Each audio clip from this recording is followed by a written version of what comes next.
Bismillahirrahmanirrahim. Assalamualaikum warahmatullahi wabarakatuh dan salam sejahtera diucapkan kepada semua.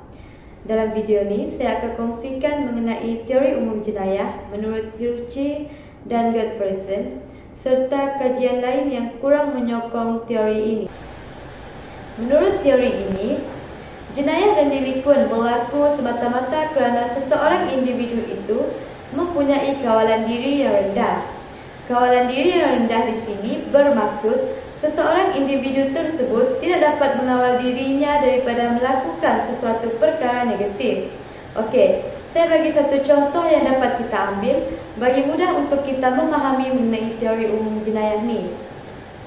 Contohnya ada seorang individu bernama Amin. Amin mempunyai dendam terhadap kawannya.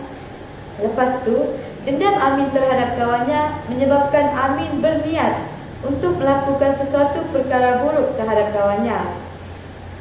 Bagi melepaskan dendam yang terdapat dalam hatinya, Amin telah membunuh kawannya. Okey, nampak tak dalam situasi ini, disebabkan Amin mempunyai kawalan diri yang rendah, dia telah melakukan satu kes jenayah, iaitu kes pembunuhan. Okey, seterusnya kita lihat pula kepada kajian lain yang kurang menyokong teori umum jenayah ni. Kajian ini kurang menyokong teori umum jenayah kerana dalam teori umum jenayah menyatakan bahawa seseorang itu akan melakukan jenayah dan delikuen sekiranya dia mempunyai kawalan diri yang rendah. Namun, dalam kajian ini menyatakan bahawa kawalan diri yang rendah hanyalah salah satu aspek kepada pendorong berlakunya jenayah dan delikuen. Ini kerana terdapat aspek-aspek yang lain yang turut menjadi penyumbang kepada berlakunya delikuen dan jenayah. Antaranya ialah fisiologi, neuropsikologi, personality dan sosial.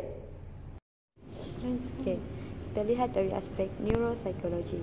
Neuropsikologi merupakan hubungan antara otak dan tingkah laku. Menurut kajian ini, sekiranya seseorang individu itu mempunyai gangguan pada otaknya, perkara ini akan menjejaskan tingkah laku individu tersebut. Tingkah laku yang terjejas dapat menyebabkan seseorang individu itu melakukan jenayah dan delikuen.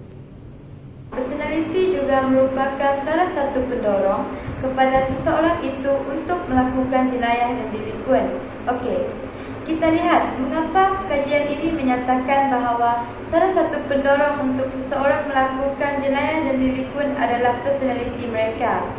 Okey, kita ambil satu contoh personality, iaitu personality pasif ataupun pendiam. Individu pendiam cenderung untuk melakukan jenayah dan delikuen. Ini kerana individu yang mempunyai sikap pendiam kurang bergaul dengan orang lain ataupun orang di sekeliling mereka. Mereka juga kurang rapat dengan keluarga mereka sendiri. Okey, ketidakrapatan ini menyebabkan mereka merasa diri mereka disisih ataupun mereka kurang disayangi. Jadi, di sini bagi menarik perhatian orang sekeliling mereka, mereka lebih memilih untuk melakukan jenayah dan delikuen.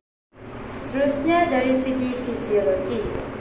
Fisiologi merupakan keperluan asas seperti makanan, minuman, pakaian, tempat tinggal dan keperluan asas yang lain. Okey, jika dilihat melalui kajian ini yang menyatakan bahawa fisiologi juga merupakan salah satu pendorong untuk seseorang itu melakukan jenayah dan delikuen, pernyataan ini adalah benar. Ini kerana okey, kita ambil satu contoh. Sekiranya seseorang itu tidak mempunyai pekerjaan dan mempunyai masalah keuangan, individu seperti ini lebih cenderung untuk melakukan delikuen ataupun jenayah.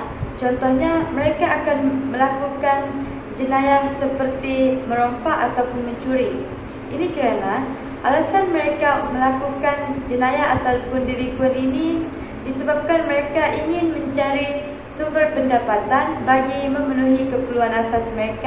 Akhir sekali ialah dari segi sosial, iaitu pengaruh rakan sebaya.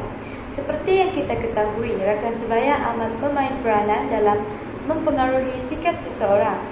Jadi, sekiranya seseorang itu mempunyai rakan yang suka untuk melakukan perkara negatif, maka individu tersebut juga akan cenderung untuk melakukan perkara-perkara negatif. Okey, sekian sahaja perkongsian video daripada saya. Terima kasih.